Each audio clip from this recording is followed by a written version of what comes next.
And Erev Shabbos, Young Israel, I hope all are well and stay so.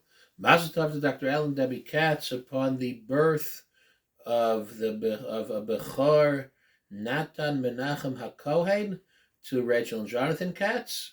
Welcome to the Grandparent Club. May Alan and Debbie have much nachas from their growing family in good health.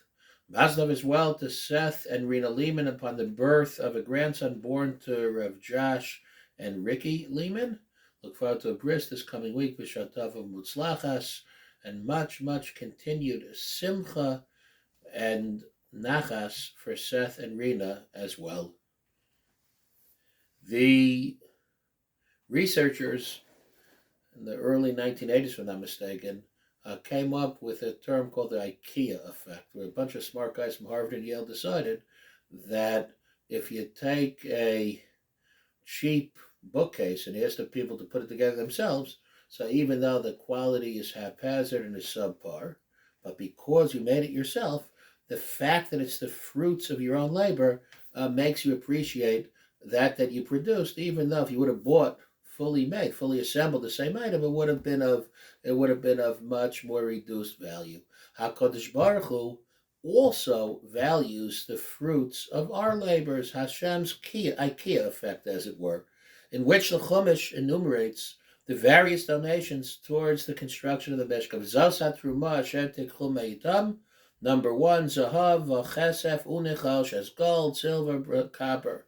Then comes Usecheles, Vargomon, Visolaa Shoni, Vishesh Rizim, various fabrics, threads, V'oros Elim, then come the hides.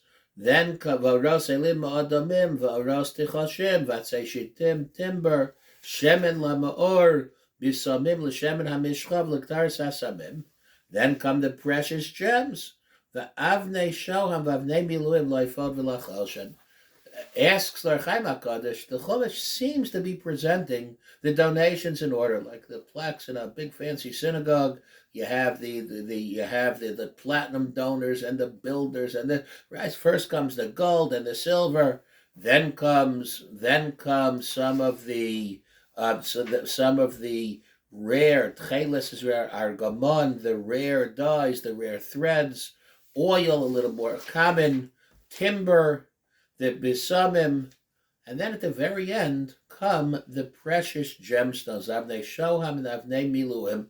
Ezer Chaim HaKadosh, the order seems to be reasonable: gold, silver, copper, and etc. Then it would pretty much make sense. You could quibble this, that, but the order seems to be logical until you get to the very end, where the Avnei Shoham, the Avnei Miluim, they should be either right after the gold and the silver, maybe even on top of the gold. How come the Avnei Shoham, the gemstones, for the breastplate and for the shoulder straps of the Kohen Gadol are relegated to last place? Says Or Chaim HaKadosh, very simple.